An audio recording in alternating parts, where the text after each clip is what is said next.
OK. Bonsoir, Alors, messieurs et madame. Nous nous retrouvons aujourd'hui encore, les amis, les trois amis, pour discuter des sujets de la vie quotidienne. Aujourd'hui, nous allons concentrer sur des discussions diverses sur la Guinée. Euh, hmm. je suis avec Abdoulaye et Malik. Donc, Malik et Abdoulaye, dites quelque chose. Ben, moi, c'est Malik. Euh, je suis là au New Jersey.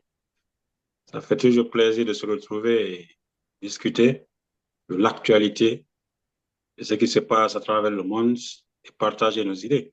Voilà, Moi, c'est Abdoulaye. C'est toujours le plaisir de partager ce plateau avec vous et prendre du plaisir. voilà, Donc, le plaisir est partagé. tout simplement. Hmm. Parce Yeah. qu'après tout, qu'est-ce qu'on fait dans la vie? C'est pour se rendre, on essaie au moins de se rendre plaisir. Yeah, Maximiser le bonheur. Maximiser. malgré la distance qui nous sépare, Voilà, c'est une plateforme où on se retrouve, voilà. on décompresse un peu, on rit, Ça, c'est you le mot, know, mon frère. on s'enquiert de nos familles respectives Voilà, et puis on partage des idées pour les auditeurs. voilà, C'est tout. voilà. Donc, avant que l'on commence à débattre, je voudrais faire, comme disent les Anglais, disclaimer. Cette Mhm. discussion-là est une discussion libre. Ce n'est ni scientifique. Nous ne donnons pas de conseils ici. Nous ne faisons que des commentaires simples. Yeah. Donc, nous ne voulons pas que ça soit interprété comme des discussions basées sur des recherches. C'est Ou, des discussions libres. ou un débat académique. Voilà, ce n'est pas un C'est débat pas ça. académique, C'est c'est des commentaires simples. Donc, simple. je voudrais que cela soit clarifié avant que l'on entame. Absolument. Entre-temps, nous pouvons faire des erreurs. Sachez que nous sommes des humains aussi, comme vous. Yeah. S'il y a des personnes qui ont détecté des erreurs, nous vous prions de contribuer en nous éclairant. Tout à fait. Yeah. Cela va être important pour nous, mais aussi pour les autres qui vont regarder cette vidéo. Tout à fait. Cela dit, je donne la parole à Malik pour nous lancer. C'est à OK. vous, Monsieur Merci. Sarr. Merci, merci Monsieur Kouraïsi. Moi, je pensais tout à l'heure à la tragédie qui vient d'arriver en Guinée. Mhm. Comment on appelle ça? L'éboulement de la montagne sur toute une ville. Ça engloutit pratiquement un quartier, disons un quartier. Je ne sais pas à date si on a retrouvé toutes les victimes. La dernière fois que j'avais regardé, il disait que ils n'ont même pas retrouvé encore la moitié. Hmm. Donc, et les méthodes utilisées sont très rudimentaires. C'est vrai, ils ont utilisé des bulldozers et des choses à la dernière minute ou depuis le début, mais vraiment, il y a une lenteur. Et moi, je me posais la question, savoir les responsabilités. Je pense que les responsabilités sont partagées. On ne peut pas seulement accuser la population. Les autorités ont leur part dans cette tragédie. Donc, je ne sais pas si on peut discuter de ça. Chacun peut donner son avis. Et nous souhaitons que cela ne se reproduise pas à l'avenir, parce que Voilà, vraiment, c'est catastrophique pour la Guinée. je suis d'accord. Très bien, Malik. Moi, je pense que c'est important de au moins discuter sur ce que nous pouvons savoir ou bien euh, euh, percevoir Tout comme à fait. responsabilité. Mais je voudrais, tu as mentionné quelque chose qui m'a rappelé lorsque je regardais les vidéos liées à cet accident. Tu as parlé des moyens matériels. J'étais surpris, Malik, quand j'ai vu le Premier ministre aller là-bas, j'ai vu, je ne sais pas s'il y a d'autres, mais je n'ai vu qu'une seule machine lourde qui travaillait. Tout le reste, j'ai vu des gens travailler avec leurs mains nues. Toute une république. Au moins, symboliquement, quand le Premier ministre vient là-bas, je pense que le gouvernement devrait refléter l'engagement, le dévouement pour pouvoir adresser cela, même si les causes peuvent être discutées, mais au moins mettre le paquet. Parce que n'oublie pas qu'il y a encore des personnes sous ces bouts-là. Mais je n'ai vu qu'une seule machine, Malik. Et j'ai vu des gens travailler avec les mains nues pendant que le Premier ministre est là, visiter le site et c'était, je ne sais pas, 2 ou 3 ou 4 jours après l'accident.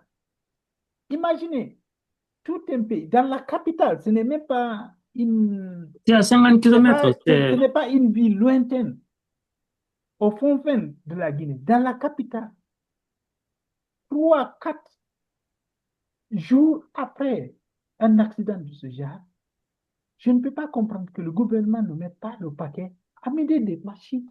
Mais j'ai vu, je te dis que c'était les gens qui creusaient avec leurs mains. Pendant que le ministre rendait visite à la place et regardait les destructions.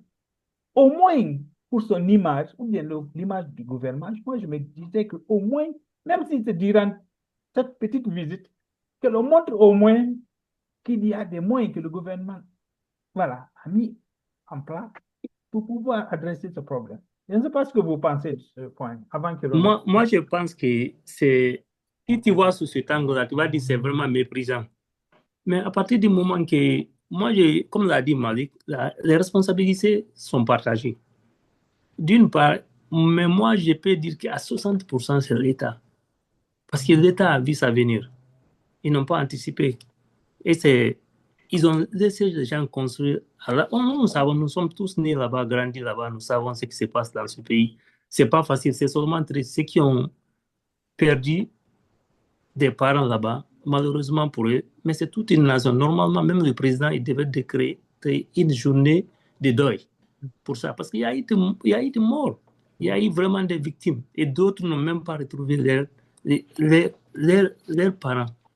Et c'est quant au Premier ministre, ce que moi je vois là-bas, lui, il est venu juste, c'est-à-dire, c'est tape à l'œil, juste venir voir et partir, quoi. Parce qu'après, ils ont envoyé l'armée.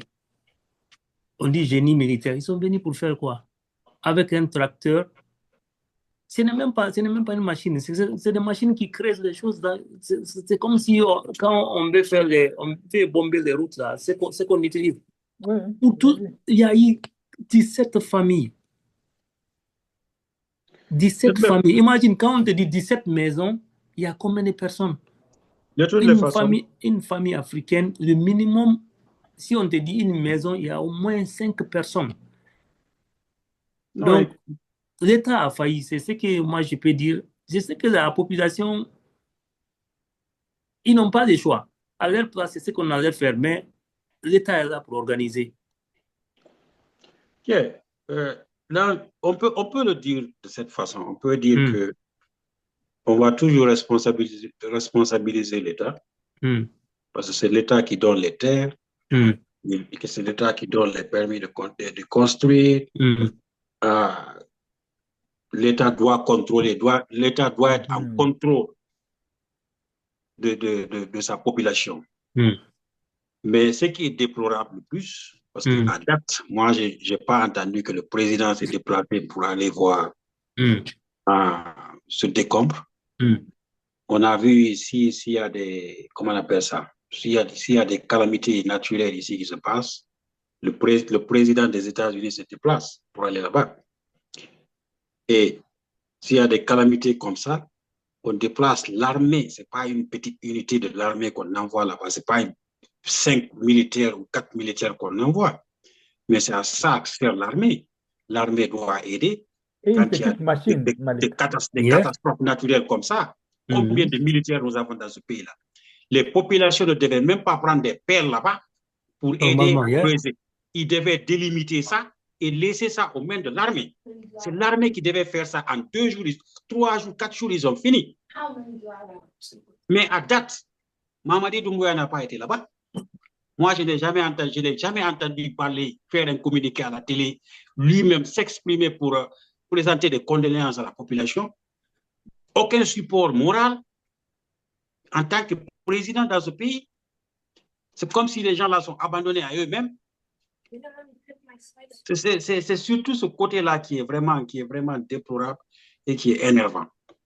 Maintenant, les responsabilités, l'État, 90% est responsable. C'est clair. Et malheureusement pour nous, c'est une calamité qui a commencé, qui ne va pas s'arrêter. Parce que les inondations qui ont commencé là ne vont pas s'arrêter. Ils vont s'empirer. Les mauvaises constructions qu'on a fait dans toute la capitale, on a parlé les passages de l'eau. Yeah. D'année en année, vrai. ça va s'empirer. Donc, il faut tirer les leçons, quoi. Si c'est comme ça que ça va se passer chaque fois qu'il y a, comment on appelle ça, qu'il y a des calamités, les gens sont abandonnés à eux-mêmes, mais c'est un pays, c'est un pays sans espoir. Mais qu'est-ce qu'il faut faire pour éviter ça, pour remédier à ça et pour éviter que ça ne se reproduise encore? Parce que ce n'est pas que Mania, il y a d'autres quartiers aussi qui sont dans la même situation. Oui. Non, l'État doit avoir le courage. Écoute, l'État doit avoir le courage de faire déguerpir les gens. Mais il y a une façon de le faire. Tu ne peux pas venir casser les maisons des gens et dire qu'ils ne vont pas habiter là-bas sans leur garantir où ils vont rester. Yeah, il faut prendre des mesures préventives, il faut prévenir, il faut construire. Par toutes les zones qui sont à risque, il faut déplacer les gens de façon ordonnée. Andy, c'est ça. Moi, je pense que en tout cas, ça doit servir comment on appelle ça? Ça doit servir de base pour ne pas que ça se reproduise. Et les solutions là, les terrains ne manquent pas en Guinée pour construire, pour faire déplacer les gens. Je suis d'accord avec toi. Et en plus, toutes ces terres-là appartiennent à l'État. L'État peut déplacer les gens d'un coin à un autre, bien lotis, ou juste pour préserver la population de ces drames. Sinon, moi, je sais qu'il y a beaucoup de quartiers à Conakry. Chaque saison de pluie, il y a toujours des victimes dans ces quartiers. Maintenant, on donne un sac de riz à ces gens-là et puis c'est Dieu qui a voulu comme ça. Ah, c'est malheureux en tout cas. Ça, c'est vraiment pitoyable. Ça, c'est impardonnable. C'est difficile parce que moi, j'ai vu des gens faire des commentaires, accuser les gens qui vivent là-bas. Tu sais, on peut toujours accuser les gens de n'importe quoi, mais si on a un État, c'est cela. L'État a les moyens de veille. C'est eux qui ont le pouvoir de veille et le contrôle. C'est eux qui ont même les routes qui sont là-bas, c'est eux qui ont tracé. C'est l'État qui ont autorisé la construction. Tout. Donc, je ne vois pas pourquoi les gens diront que je peux comprendre. D'ailleurs, moi, je ne comprends même pas quelle est la part de la population là-bas. Quelle est la part? Une population, comment est-ce que les gens là peuvent faire des analyses, dire qu'il y a des prévisions, des possibilités de glissement de terrain ici et là? Comment est-ce qu'ils peuvent savoir ça? Des populations simples comme ça. Comment est-ce qu'ils peuvent faire ça? Mais l'État a les ressources, a les moyens pour étudier les terrains, pour savoir que nous avons plein de fonctionnaires, des ingénieurs assis dans les ministères là, qui sont chargés de l'aménagement du territoire. Ce sont ces gens-là qui doivent décider des zones habitables, des zones non habitables, tout ce qui est possible. Ce sont eux qui doivent faire ça. Alors, si ce n'est pas normal de vivre là-bas, ils doivent délimiter le lieu, interdire la construction et tout ça. C'est eux qui ont ces moyens. Sincèrement, on devait faire, comment on appelle ça, un deuil national pour ces gens-là. Je suis d'accord. Et mobiliser tout le monde pour aller là-bas, pour vraiment présenter une sympathie aux victimes. Parce qu'il y a des gens qui ont perdu, il y a un monsieur qui a perdu toute sa famille. c'est pas combien d'enfants, sa femme Imagine. et tous ses enfants. Et un seul ministre ou deux ministres vont là-bas se présenter pour juste pour faire quoi? C'est Comme catastrophique. d'habitude. C'est catastrophique. Il y avait Mais même bon. un gars, moi j'ai regardé une vidéo, il y a un vieux qui a dit que de ne même pas creuser, de laisser comme ça sa famille. Comme ils sont couchés là-bas, de les laisser tranquilles. Absolument. Il n'a plus envie de retrouver le corps. Non, c'est-à-dire, Ça sert absolument. ça Ils n'ont augmente qu'à la douleur. Il dit que non. transformer ça en cimetière et puis Yeah.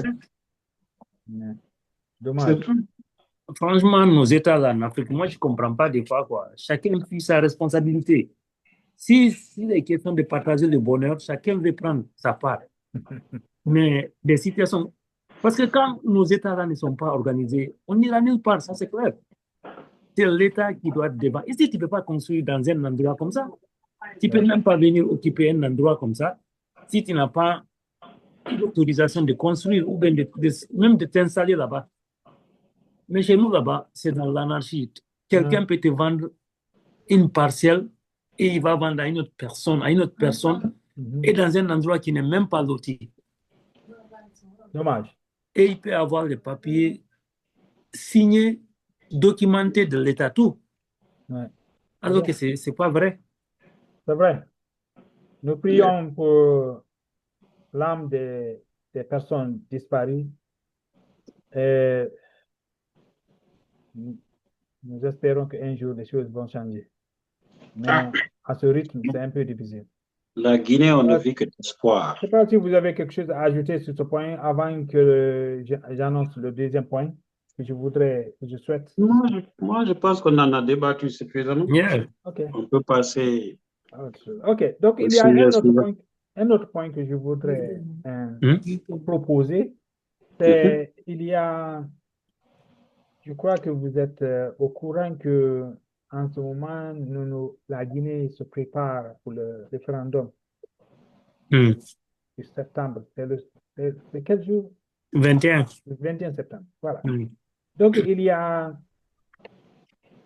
deux courants. Dans l'opposition, il y a deux courants qui existent en ce moment.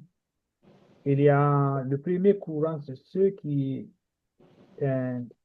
pensent que c'est normal d'aller voter non et exprimer leur opinion dans ce sens. Il y a l'autre groupe qui dit que même participer, aller voter, c'est déjà donner du crédit à la procédure ou bien le processus. Je ne sais pas ce que vous pensez dans ce sens. Est-ce que c'est mieux d'aller voter non, espérant que le non gagne pour envoyer un message au gouvernement, ou bien vous êtes de ceux qui pensent que le processus dès le début était biaisé, que ça ne reflète pas l'ordre normal et que même participer en allant voter, c'est déjà donner du crédit. Je ne sais pas qui veut prendre la parole. OK. Vas-y. OK. Moi, je pense que si c'est de loin, on voit que le processus est biaisé. Mais vu qu'ils sont autorisés à organiser des élections, parce que c'est l'État, ce sont eux qui sont autorisés à organiser des élections. Soit tu vas pour voter ou bien tu restes à la maison. Mais moi, je pense de ne pas le laisser le champ libre. Tu peux aller donner ton opinion, tu peux voter oui ou voter non. On sait que de toute façon, on sait ce que ça va arriver. Le résultat final sera ce que les gens la veulent. Maintenant, moi, selon moi, si les gens peuvent aller voter, et d'aller voter, s'ils veulent voter non, ils vont voter non. S'ils veulent voter oui, ils votent oui. D'une façon, les élections auront lieu. Quoi qu'ils fassent. C'est toujours comme ça a toujours été comme ça. Que vous soyez votant ou pas, ils vont organiser les élections. Donc, au moins, vous pouvez créer des doutes là-bas. Quand vous allez voter, ils voient la masse, ils vont, même si ils ne vont pas faire le résultat à la soviétique, mais ils vont faire quelque chose. OK. Pour être, moi, je suis un peu naïf par rapport à ce sujet-là. Mhm. Vous pouvez me rappeler, le référendum, c'est quoi d'abord? C'est pour faire quoi? Voilà, très bien. Parce qu'il faut donner le contexte pour qu'on Très puisse bien. savoir. Parce que le référendum, c'est pas pour les élections, je pense. C'est pour Non, la Hein? Constitution. Donc, c'est le je vais processus. donner, je ne suis pas très expert, mais je vais te donner quelques points pour que l'on, OK. tu as raison, Mm. pour créer un peu de background. Donc, qu'est-ce qui se passe depuis que le CNRD est venu? Comme vous savez, nous sommes en transition. Mm. Qui Hein? dit transition, c'est une procédure qui doit aboutir à rétablir l'ordre L'ordre constitutionnel. constitutionnel, quoi. Donc, Yes. Des anormales quand ils, au normal. voilà. Donc, quand ils sont venus, eux, ils ont suspendu la Constitution et beaucoup d'autres lois, malgré qu'après, ils ont ramené certaines lois pour que les choses marchent. Donc, ils veulent changer la Constitution. Donc, au début, les politiciens, l'opposition avait dit, bon, je ne vais pas dire opposition parce qu'eux, ils ne sont pas, Mm. ils n'ont pas de parti politique, mais les partis politiques, Mm. en général, beaucoup, pas en général, beaucoup, Et la société avaient civile. demandé Mm. que récemment, dans les années qui passaient, l'une des meilleures constitutions que nous avons, c'est la constitution de 2010. Ils ont demandé de prendre cette constitution de 2010, un peu polisser cela, ça veut dire que ajouter les gens qui ont eu l'âge de voter depuis cela, retirer ceux qui sont sortis et avoir si tu veux, un fichier propre et utiliser cela au lieu d'aller créer une autre constitution. Alors, eux, ils ont dit non. Il y a certains qui ont dit ils veulent aller dans la procédure de création, de gestation d'une nouvelle constitution pour avoir du temps et rester au pouvoir longtemps en créant toutes sortes d'activités, des activités qui vont prendre du temps et tout ça, jusqu'à, voilà, pour un peu Allonger compliquer la les choses. transition, quoi. Mm. Voilà. Donc, toutes les années, depuis qu'ils sont là-bas, ils ont installé la commission, non, ils ont installé CNT, qui Conseil a, national de la transition, yeah. voilà, qui Yeah. a le rôle, si tu veux, De l'Assemblée nationale. législation de De l'Assemblée. rédiger la nouvelle constitution. Voilà. Donc, ces gens-là ont travaillé pendant toutes ces années-là. Il y a des gens qui se demandaient même qu'est-ce que ces gens-là font, parce qu'ils sont allés à l'intérieur deux fois, ils ont fait des séminaires partout. Il y a eu tellement de montées et descentes dans cette affaire-là. Alors, ils ont proposé un texte récemment. Alors, OK. ce texte-là, c'est-à-dire le draft, c'est-à-dire pas le final. Donc, ils ont proposé ce draft, si tu veux, le texte. Alors, le texte, ils n'ont pas présenté le texte pratiquement, ils ont fait des présentations partielles ici et là. Alors, dans ce texte, il y a beaucoup de personnes qui sont opposées à cela, si tu veux. Il y a beaucoup de choses. Premièrement, ils ont changé la durée du mandat du président de 5 à 7 ans. Ils ont enlevé la limite de 2 mandats. Ils n'ont rien dit, ils ont juste dit 7 ans renouvelables. Ils n'ont pas dit renouvelable une fois, deux fois. Mm. Et beaucoup d'autres choses. Ils ont créé le Donc, il y a Sénat certains qui aussi. ont dit qu'ils ont taillé cette constitution-là à la couture du président actuel pour lui donner la chance de se présenter encore. Alors, les gens sont opposés à cela. Donc, ils organisent maintenant ce référendum-là, donner la voix au peuple de voter sur cette constitution. Si oui, ils sont pour cette constitution. Si non, ils ne sont pas. Et que finalement, que l'on ait une constitution acceptée, et approuvée et signée par nous. Je ne sais pas qui va signer. Alors, OK. donc, qu'est-ce que les politiciens... Maintenant, il y a un grand groupe qui totalement est opposé. Maintenant, dans cette opposition-là, il y a une fracture. il y a certains qui disent que, d'abord, premièrement, ils ont installé le CNT eux-mêmes, ils n'ont demandé à personne.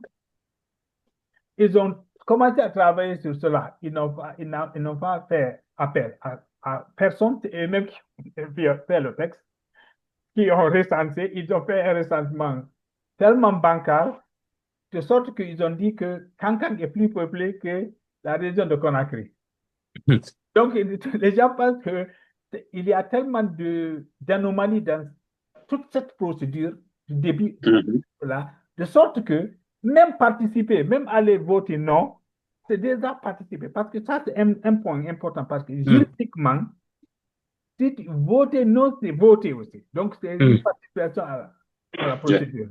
Donc, il y a l'autre groupe qui dit non, on ne va pas faire si tu veux, l'approche de chaise vide. Non, on va aller voter. Il ne faut pas les laisser les champs On va leur dire que nous sommes contre et on va voter non.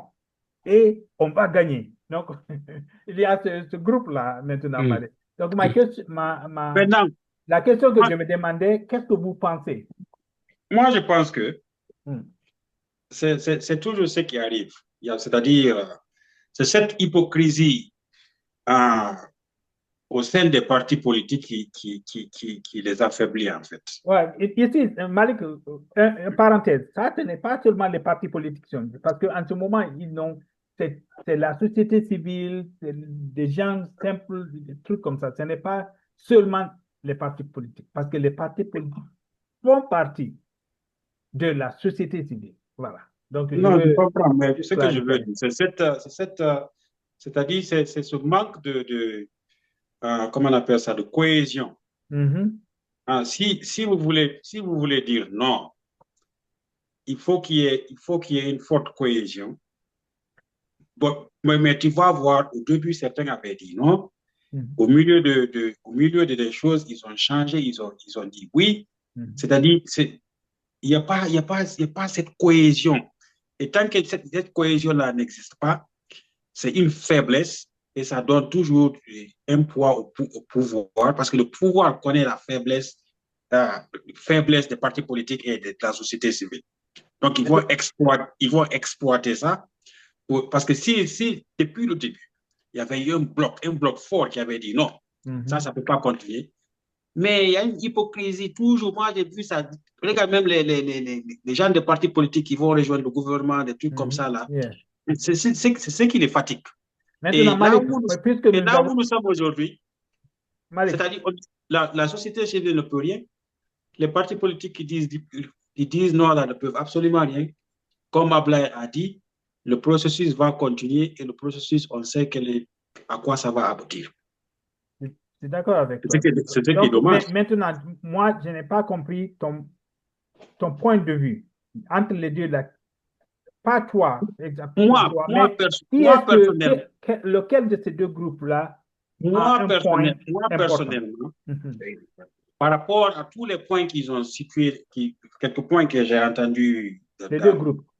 Non, de cette constitution dont tu parles. C'est-à-dire, tout n'est pas négatif. Il y a des côtés positifs, il y a des côtés négatifs. Tout ne peut pas être négatif de toute façon. Non. Il y a des côtés positifs, il y a des côtés négatifs. Oui. Est-ce que tu comprends? Je vois quelque chose de positif dedans. Peut-être il faut voter sur le côté positif et plus tard amender ce qui est négatif.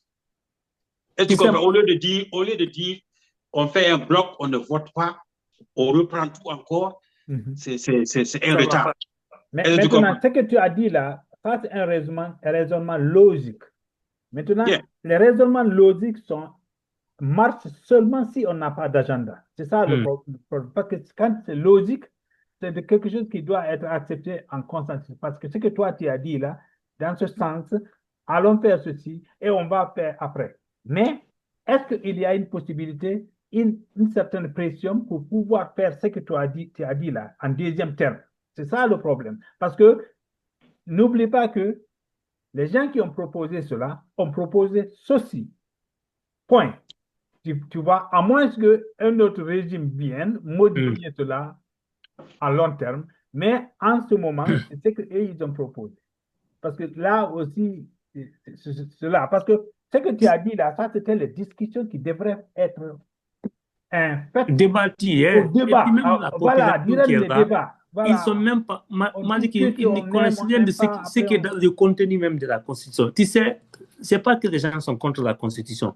Il y a un point de discordance dans la Constitution.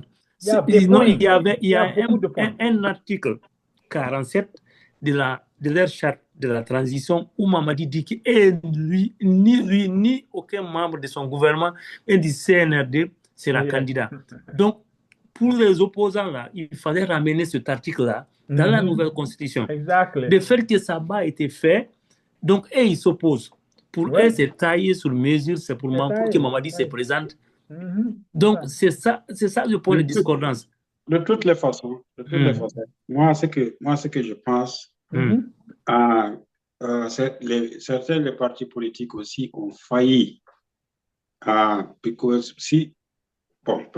Prenons Seydou Dalein. On sait que Seydou Dalein, on dit qu'il a peur de rentrer. S'il rentre, on va l'attraper, on va faire ceci, on va faire cela. Sidia aussi est parti, il n'est jamais revenu. Moi, je les condamne. Depuis le début, ils devaient venir, prendre leur courage, venir rester là-bas et se battre. Parce que Sidia, rien ne l'empêche de rentrer aujourd'hui. Rien. On peut dire que... C'est ce que nous pensons. Attention, Malik. C'est ce que nous pensons. Il ne faut pas être définitif. Il y a beaucoup de choses que nous Ils ont beaucoup d'informations là-bas, Malik. On ne sait pas. Les informations que nous avons, les informations qui nous avons, je pense que Seydou Dalein est plus exposé par rapport à ce qu'on entend.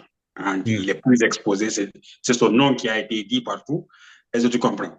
Le nom de Sidia, moi, je n'ai jamais entendu le nom de Sidia mêlé à quoi que ce soit. Est-ce que tu comprends? Mais Sidia, depuis qu'il est parti, il n'est pas revenu en Guinée. On a retiré sa maison. Donc, à partir du moment où sa maison a été retirée, il a peur. Affaire de maison là, tout ça là, c'est rien. Ils ont où rester en Guinée? Ce n'est pas une seule maison que Sidia a. Moi, je comprends, Malik, ce que tu dis. Mais toujours, tu sais, dans ces trucs-là, comme disent les Américains, the devil is in the detail. C'est-à-dire, nous, on peut voir des choses, on peut penser et voir des choses à l'apparence ici. Ces gens-là savent certaines choses que, n'oublie pas que tous ces gens-là ont des cadres qu'ils ont nommés dans le gouvernement passé et qui restent toujours dans les rouages du pouvoir. Ne pense pas que ces gens-là ne gagnent pas certaines informations. Ne pense pas que ne sait pas pourquoi il n'est pas venu. Il y a toujours des choses que nous ne savons pas.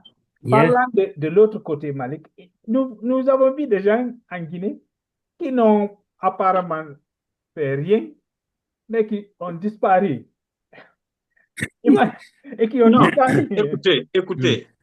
Et qui n'ont aucun problème de maison, Non, moi, je pense que toute personne a un destin. Si ton destin dit que c'est comme ça que tu vas finir. Il faut avoir le culot. Mais tu peux pas un leader politique ne peut pas se battre à l'exil. Oui, je suis d'accord. Je comprends. Mais Malik... Alors, les gars,